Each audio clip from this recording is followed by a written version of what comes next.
5e apprenti issu de Graphipolis. C'est une école qu'on connaît bien. Et puis, c'était aussi, nous, d'avoir quand même, hein, on ne va pas se mentir, d'avoir une main-d'œuvre.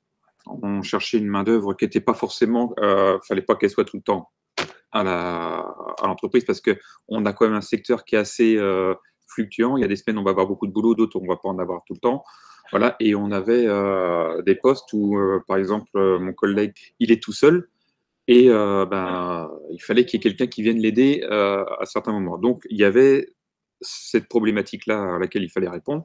Et en même temps, c'était une volonté de notre part. On évolue, nous, et on avait besoin aussi d'apprendre de nouvelles choses. Et comment les apprendre? C'était pas forcément par nous aller en formation, mais aussi en recevant des jeunes qui apportent quelque chose de nouveau et qui nous faisaient voir d'autres choses, notamment avec nos 2 apprentis là qu'on a cette année, qui ont commencé à travailler sur la réalité augmentée en cours et qui nous apportent ça chez nous et donc on essaye de développer avec eux en partenariat. Et voilà, donc c'était répondre à un besoin de main-d'œuvre et en même temps de nous se renouveler, d'apprendre des choses de nouvelles. Et même dans la manipulation des logiciels qu'on a tous les jours, eux, ils ont des nouvelles techniques parce qu'ils apprennent vraiment les trucs. Nous, ça fait longtemps qu'on est sur le truc, donc on connaît les trucs basiques. Et eux, ils vont aller chercher un peu plus loin parce qu'ils apprennent des nouveaux trucs et ils nous apprennent aussi du même coup. Donc ils apprennent de nous et on apprend d'eux. Déjà, parce qu'on a eu des candidatures issues d'élèves qui étaient inscrits à Graphipolis ou, disons, qui cherchaient un stage pour pouvoir entrer à Graphipolis.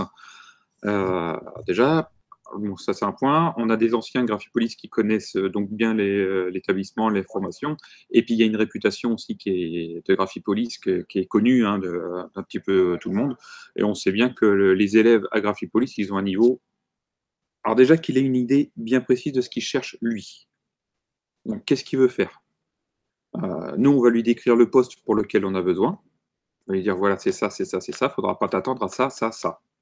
Donc, s'il veut, il veut faire de la création, mais qu'il postule pour un poste en exé, ça ne va pas le faire.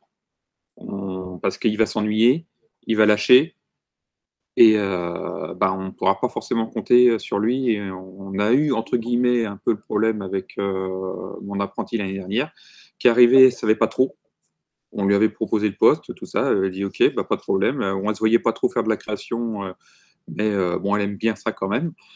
Et en fait, vite fait, elle s'est ennuyée parce que le travail, quand on est en exé, notamment à mon poste où on est et pour lequel on recherchait un apprenti, le travail est assez répétitif.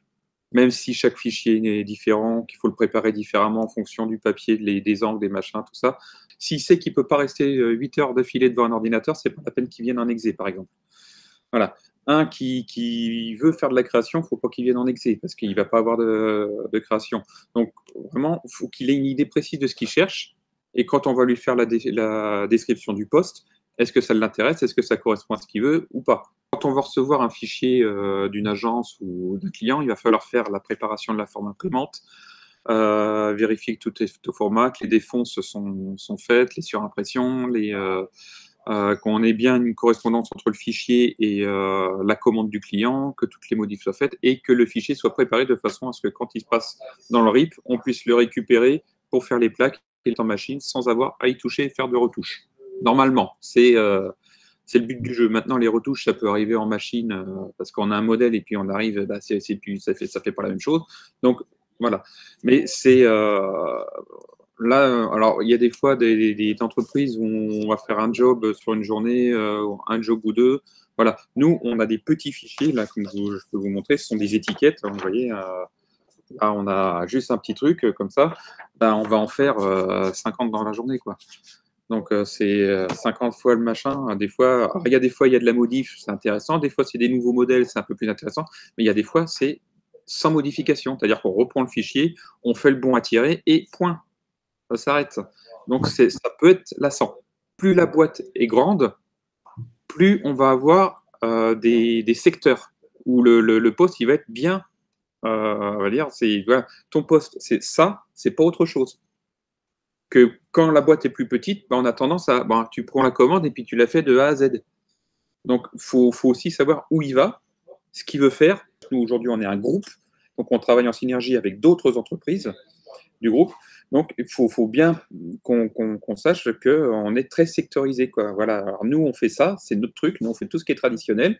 Les autres, ils font de l'adhésif ou ils font de la signalétique, des trucs comme ça. Donc, nous, on est comme ça, mais on peut être amené à récupérer des jobs de d'autres. Et puis, pas forcément préparé de la même façon. Donc, il faut pouvoir transposer. Faut tout, voilà. Donc, c'est des choses auxquelles il faut qu'ils soient préparés. On a un pôle création. Donc, on a d'ailleurs un apprenti qui est, lui, en création. Lui, il est en BTS. Et donc, bon, ça correspond plus à lui, à ce qu'il veut faire dans sa recherche. On a eu, c'était il y a 2 ans, on avait une autre apprentie qui, elle, elle se destinait vraiment à faire de la création. Et aujourd'hui, elle est web designer. Et même, je crois que je dis pas de bêtises, elle fait même de l'animation vidéo, des trucs comme ça. Mais donc, même si le BTS ne l'a pas préparé pas forcément à la création, le fait qu'elle soit en création, dans son projet professionnel, ça l'a aidé. Voilà. En plus, bon, elle est venue un petit peu avec nous en exé parce que c'est toujours intéressant aussi, quand on est au niveau création, de connaître la chaîne graphique, donc de faire de l'exé pour avoir une bonne connaissance du comment préparer le fichier et tout ça pour que derrière, il n'y ait pas de souci, que ce qu'on va créer, ce soit réalisable. Parce qu'on a beaucoup de problèmes justement comme ça avec des agences qui créent un fichier, c'est joli, c'est machin, c'est super, mais quand ça arrive pour mettre en machine, c'est pas la même chose. Donc, avoir un apprenti qui va connaître la chaîne graphique, qui sait de quoi il va parler quand il va fabriquer, quand il va créer son fichier numérique, c'est un must, quoi. Pour lui et pour les autres derrière. Et puis, il sait que ce qu'il va créer, c'est réalisable. Il y a d'ailleurs un conseil que je donnerais à tous les graphistes, c'est de se mettre en relation avec des imprimeurs pour savoir si ce qu'ils vont créer, c'est faisable ou pas. Il sera traité comme n'importe quel employé, c'est-à-dire soumis aux mêmes règles. C'est même heure de travail, mais après, ça dépend aussi de son âge. Parce que si Marine, par exemple, l'année dernière était mineure, donc elle n'avait pas le droit de faire plus de 35 heures, cette année, elle fait les 39 heures, parce qu'elle a plus de 18 ans maintenant, donc elle est à 39 heures comme nous. Donc il n'y a pas de passe-droit, c'est les mêmes horaires. Donc je vais lui apprendre ce que je fais, je vais apprendre ma méthode, qui n'est pas forcément celle d'un autre.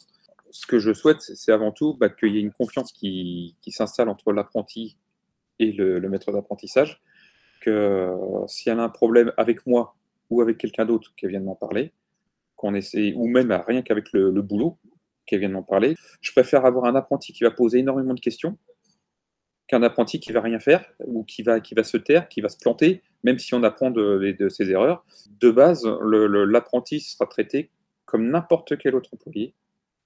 Il n'y aura pas de différence, si ce n'est de la part du maître d'apprentissage, qui va être un petit peu plus présent, un petit peu plus protecteur, et voilà.